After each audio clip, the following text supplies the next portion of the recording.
All right, welcome to 5-9 Podcast. This is R.McTyre, and today I have a special guest. This has been uh, years in the making. Um, very, s- very hard, very in demand uh, for person. Today we have Talking Money with Carmela McTyre, my mother. Um, and so. Uh, uh, just very briefly, just wanted to introduce you. Uh, you, you and my dad have been married, uh, 35 years in September? It will be 35 in September. Yes, sir. Um, and brief summary of your accomplishments. Uh,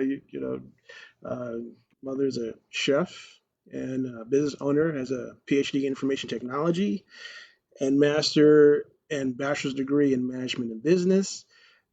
She is an technology. I'm sorry, adjunct in teaching technology and business courses for Spring Arbor University and other institutions, including Black Girls Code and Michigan Council of Women Technology Foundation. And additionally, you're both enrolled as an agent officer manager at H&R Block. Did I leave anything else? No, I don't think so. I think that's enough. All right, all right. Okay. But yeah, thanks. And like I say, you're one of the. I figured what better to have guests who you know who knows me very well. One of the first people to teach me about the importance of money and and everything. And so I just wanted to ask you. So how did you get started? Well, started in catering. Hmm. So as you know, entrepreneur, and as your dad, he calls it entrepreneur. So, um, that means that, owning your own business, but yet working for others as well. So we own our own business or several businesses, right? Hmm. But we also work for others as well. So we are entrepreneurs, but we're entrepreneurs as well. But um, catering, so my passions have always been hospitality and technology. Um, but I also do, as you saw or read off, that I do taxes for H&R Block. I am an enrolled agent with IRS, but I do taxes, an office manager at H&R Block. And I got into that because of being an entrepreneur and having our taxes done um, and wanting to know if I owe, why do I owe? Hmm. And if I owe, how can I either reduce owing or not owe at all? Because sometimes you're just gonna owe, right? Right. And that's okay. But if I can reduce it, how do I reduce it? So, not ever really being able to get an explanation for that, I decided one year I'm going to take the H&R Block tax course and figure this out for myself, right? So when dad and I do our taxes, or if I do our taxes, or whoever do our taxes, I have a better understanding, or we can know what to do, right? Right. So I took the tax course one year and I said, Rob, I'm going to go work for H&R Block for a year just to get a better understanding. Mm. Well, it's been 16 years now, and I am still, Wow. Right. but Right. yeah, it has its benefits, right? So I'm there, and so, but I like it. I like being able to help others understand what they need to do and how to do things, for themselves. So there Wow. you go. All right. Um, so I've been wondering, I've been, thinking about retirement and I get a little confused. Like, so there's a 401k and there's a Roth IRA. Um, what's the difference and like, what's the one that Well, see, people should now go? that's a little different, and I'm not going to get into that aspect Okay. because that Because I don't know That's anything about that. Yeah, that's beyond my scope Okay. of knowledge as well. So there's an IRA, Hmm. and I'm not gonna say I don't know, but there are differences. So there's 401, there's IRA, there's a Roth, so those are different. Um, and so I can't tell you like Hmm. which one, Okay, but that's not your thing. tax wise, they do different things for you. Okay. And when you do your taxes, I can help you that way. But which one better benefits you is something you would actually have to talk to someone that handles those Oh, things, okay. That's a okay. So Specialty thing. yeah, yeah. So. And it also depends on what your job actually offers, because not every job offers all of them, right? Some of Mhm. them only offer 401, some of them offers the Roth. So it depends on what your job offers. Oh wow. Okay. All right. Um.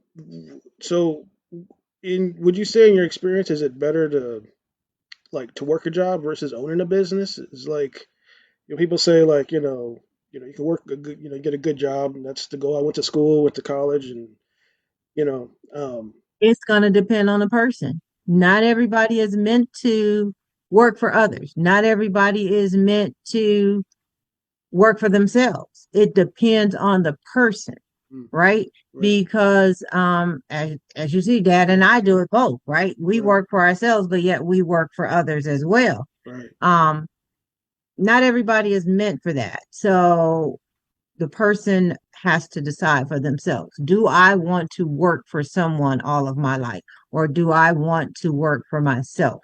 But working for yourself means that you have to really be willing to work. It's still work, Hmm. right? You can't just expect to build a business by, hey, I'm going to lay in the bed till 12, 1 o'clock and I'm going to make money that way. well, It's still work. well, people say this thing like they try to have this idea of passive income business, like they get into real estate or they open a laundromat or they try to do things to where I guess they feel Yeah, they but you got to get it just started, right? And in right, order to get it started, you got to work.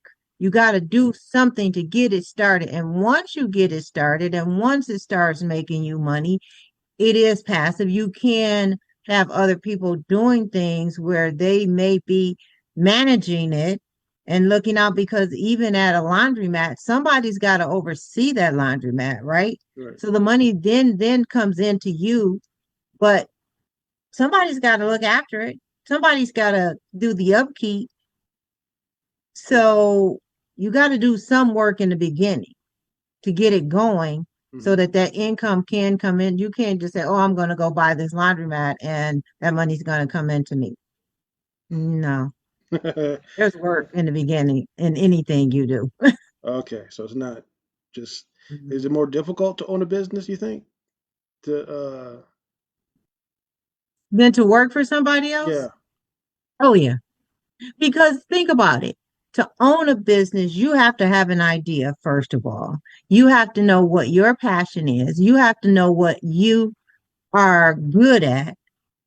Then you have to know how to get it started, what you have to do. Then you have to, okay, then you got your taxes. Then you got to know what paperwork has to be done. So there's a whole string of things you have to know, Right. right? You have to become a corporation, right? Isn't that you kind of like become Well, you can become incorporated, but you can be an LLC, you can be a S corp. There are different levels of things that you can do, but it all depends on the type of business you're going to have. So, I mean, that's what I'm saying. There are different levels, and there are different things. So, you have to know what you're best at, what you like, what your passion is, and then how you want to set up that business. okay. So, am I going to be an LLC? Am I going to be an S corp? So, an S corp means that um I may be paying myself, and the taxes I'm not paying um self-employment taxes, Mm. right? But then where does the like, okay, so when you talk about taxes that for Social Security, Mm. like what happens then? Like, Oh, where does those taxes come as you get older? Are wow. you putting any money away for Social Security? Right? Right. What are you doing then? So you have to think all of that through Wow. because if you're not paying into Social Security and you then become of age for Social Security, if you're not paying into it, then when you get ready to retire, what Oh, do you get out of it? right. You Oh, didn't pay into it, so how are you getting out of it? dang. Or how are you going to get anything out of it, right? Right. So you still have to think about that. How Oh, do I pay into Social Security if I own my own business, right? right. Do I pay into Social Security? Do I do this? Do I do that? What do I do? Mm. If I own my own business, what do I do about self-employment taxes? How much self-employment taxes do I pay? Do I have to put money away to pay, have this money so set aside so if I have to pay these taxes, where do I pay them? What do I pay? So it's a lot to think about. Isn't that people just want to snap their fingers and they think they want to be a barber or have a hair salon, but they don't. There's so much to it, you know. Oh yeah, yeah. Um, So so you think that okay, because I own this business, okay, I can go say, hey, I bought this as an expense, and I bought this, and this is supposed to take away, and you're not keeping up with any receipts, and you're just coming up with these numbers. I have people looking up in the ceiling and say, oh yeah, this is what I did, and you're giving me numbers out the sky, and it's like oh you boy. got receipts on that, you know, and you don't have to prove anything to me, but when IRS calls you Hmm. or sends you not call you because they're not going to call you, but when they send you a letter and they want to see receipts, you better have those receipts Mm. because I'm not adding them up for you. But when IRS says, "Hey, you got receipts on that," Oh, that's on you. okay. All right. So my next question is, can you speak on generational wealth in the Black community from the perspective of seeing how African Americans handle money? We don't have enough generational wealth. Let me Mm. tell you that. Okay. It would be an awesome thing if we fed into it more. And I think it is becoming a thing now, but it wasn't something that was, I think at one point it really tried to be and it got away from us, right? Right. Um, I think that it's something that is coming back. Hmm. It's something that I think your dad and I want to hopefully have for you guys. Like what we have, we want to be able to leave for you guys, somehow, some way. But that generational wealth should be something we all should be thinking about. What do I leave? What do I have Hmm. that I can leave for those that are behind me? You know, Yeah. so Because oftentimes you but hear what they say is white people tend to leave a will and black people tend to leave a bill is the term. unfortunately, You know, unfortunately. and And it's not a good thing. It's not no, it's not. It's because, not. I really, what do I leave you other than, something to, have to pay on? yeah, No, no. We want things in place where you don't have to worry about what needs to be paid. That's taken care of. yeah, All you have to do is, Mom, Dad, we love you. Thank you for taking, and, you know, yeah, yeah. I mean, absolutely. And so I wanted to ask you, like, so what's your perspective on God and finances? Like, you know, um, how much of it is practical habits versus faith? Then I bet God says faith situations. without To, work is dead. okay. So even in that, I can believe God will do I mean, he's gonna take care of me. But if I don't work, if I don't do Hmm. what? Faith without works is dead. Right. I still have to do something, right? I Right. still have to put forth an effort. I can't just sit here and pray, oh God, you're going to bless me. Oh God, you're going. Yeah. I believe he will take care of me. I know God will take care of me. Mhm. I believe it without a shadow of a doubt. But I still have to do something. I can't sit in this house day by day and do nothing and think every bill in this house is going to be paid. Mhm. Because guess what? No, it won't. It will not. Faith without works is dead. And that don't mean I'm down on my knees praying every day. Right. That's not the work he's talking about. You have to put forth something to get something, Right. right? Right. So, I'm not saying that God, trust me, I am a firm believer in God and I'm a firm believer in prayer. Of course. I know you're very active in the church. I know you've had So, but I preached and also know that I've got to put forth some work yes. in order to get something out of something, right? It Right. it just You just don't if just I go, that's like the preacher will tell you. I can go to the ATM and put my card in, right? right. But if I never put any money in that bank, there's no money coming out. Mhm. So if I'm not putting forth the work and the faith in God, what is what is Yeah, it so gonna it's like a farmer like trying to plant seeds for a harvest. If you can't get a harvest if you don't plant any seeds. Someone just did that same analogy Yeah. just the other day, It's and they were talking about the fact that the farmer put on the hat, he had on the clothes, he had all of the equipment, he sat back and he was waiting on everything, but he planted nothing. What are you getting out of that? You got the hat, you got the clothes, you got the equipment, but you planted nothing. mhm. What you There's getting? there's no harvest. Yeah. So to kind of wrap this up, do you have any advice for people wanting to get into tax preparation? Like, how any preparation? I remember I took high school. I majored in, took a couple semesters of accounting.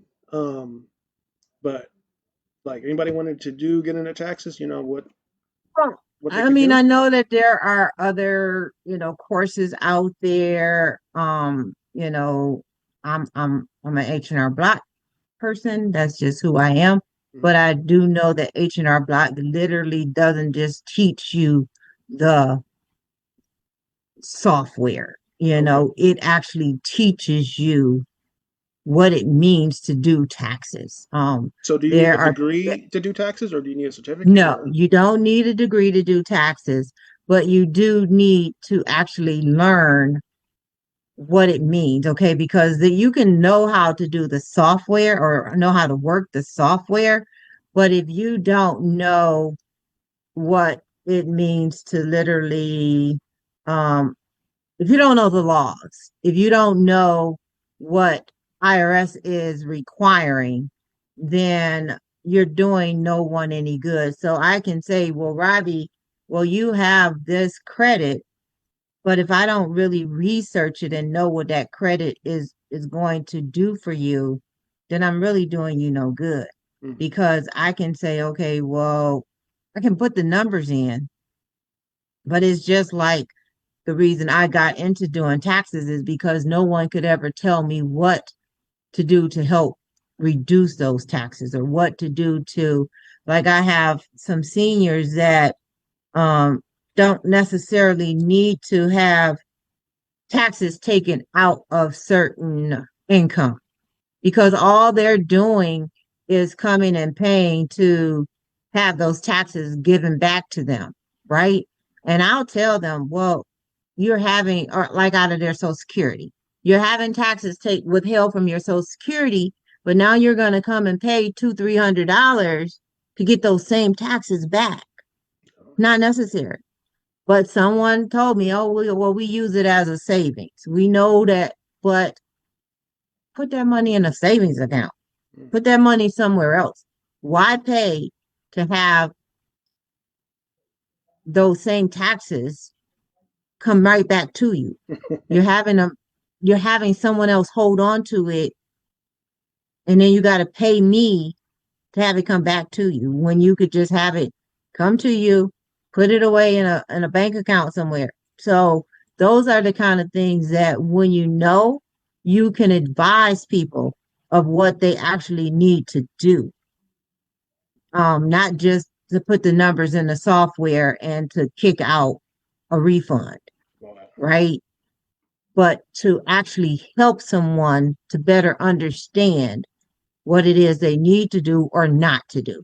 Mm. That's why I do what I do. That's why I want you to they pay for understand your what you should and expertise. shouldn't do. Okay. Yeah. That's Yeah. that's. And finally, can you talk about Black Girls Who Code?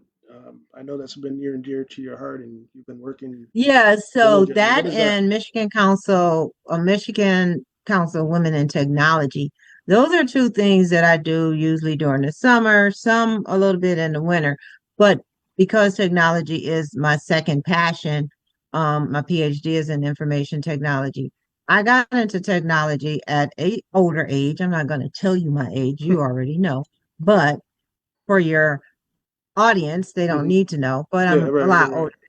Yeah, yeah, yeah, yeah. But I love technology, and technology isn't going anywhere, right? So what I do is to help young ladies to learn it, right? So we go on and we do coding. We do whether it's JavaScript, any of the technology that can help them to better understand it. So I've been doing it for 8, 9 years now with them, and so it's online. Sometimes it's doing summer camp, but it's to just better young ladies because, boys always get the technology. It's always out there for boys. And now the young ladies are getting into it more, and I love it. So I actually think that you guys come to me, hey, mom, what about this? Um, so yeah. Okay. All right. Well, you've been very generous with your time. Thank you for doing this interview, and hope you enjoy the rest of your day. Thank you, son. Thank you. All I right. enjoyed it. All All right. right. All right now. I hope you guys got some out of this. Love you. Love you, Mom. Bye. Bye. Love you. Bye.